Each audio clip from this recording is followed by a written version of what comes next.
It's a great day to be a North Carolina realtor. You know why?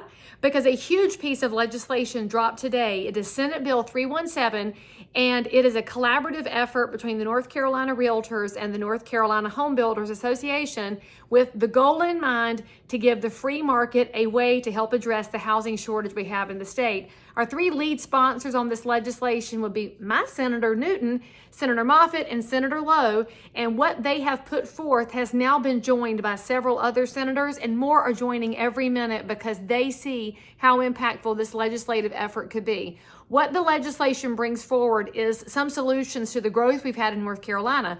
Our legislature put in progress a few years ago a plan to bring jobs to the state, and holy smokes has it worked. We have over 1 million new residents in the state in the past decade. We're one of the top 3 states for business and for growth, and it just doesn't slow down. Well, with all those jobs and all those new people, we need places for them to live, but our building and development has just lagged, and of course during the COVID era, the run-up in labor and materials, it's just been hard to catch up.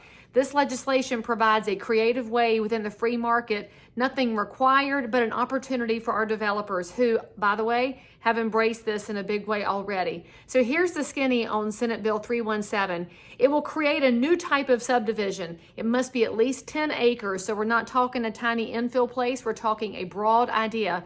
At least 10% of the housing units in this development will be for buyers who do not exceed 80% of the area median income. Who would that be? Possibly first responders, teachers, assistants, healthcare workers. It could be anybody who is considered workforce housing.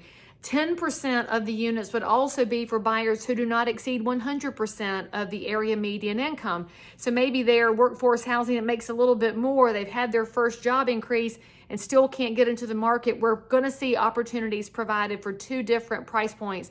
The remaining 80% can be market driven, so there won't be any restrictions on that, and it's going to create an interesting spectrum of opportunities within one subdivision.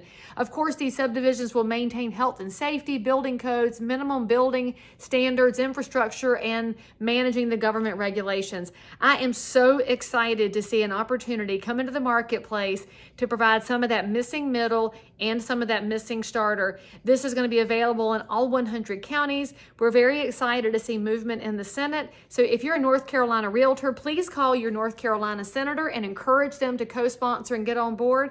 And then after we get through the Senate, we'll go to the House, we'll go to the governor, and we're excited to be the kind of organization that is concerned about making sure there's an opportunity for the next generation to have the American dream. Good job, North Carolina realtors. Step 1 is in the books.